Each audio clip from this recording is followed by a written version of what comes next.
और फटाफट फटाफट फटाका फूटी से और कहत लगे तीनों लोग के स्वामी भगवान भोलेनाथ और भोलेनाथ के चुन माटी ला जाबो तो रुखा सुखा जाबोगा तो रे ठेंगा ला हला जाबो नहीं। अरे क्या बर्बाद था कथो मैं बाजार में बला रहे हो। अरे ए बेलोन जा रे बाजार में मला बला रहे जा और हाटो अभी जाओ और तुर के बला के लाओ।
भोलेनाथ के चुरमा की लाभ जाना है तो हर बाजार चालू करो चलो।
भोलेनाथ के सुखर कर तेल हटी चढ़ाओ तो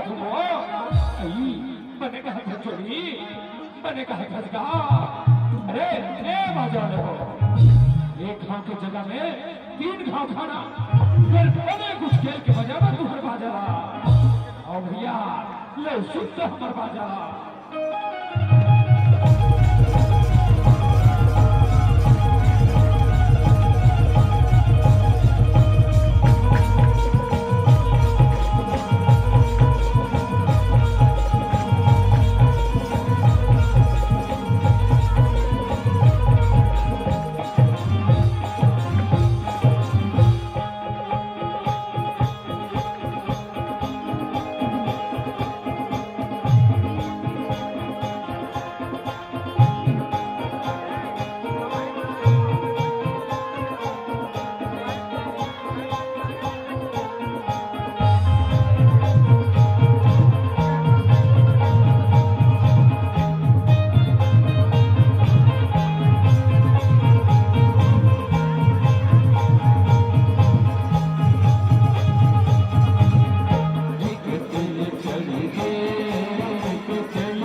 में दूध मिले भैया और देता में घी है और शक्कर बिहाव में गांजा मिले तो फूक फूक के पीए।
देखा था अभी रमशीला जब बिहाव हुई से रंग रंग के गीत लगे से और मार मटका मटका के नाची से अब भोलेनाथ के बिहाव होते एक गाना वाना नहीं सुना छो आई मोला कहेगा ले सुनता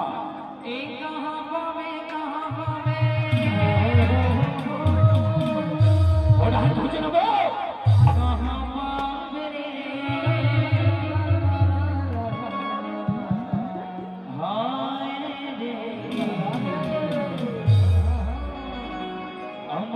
के बया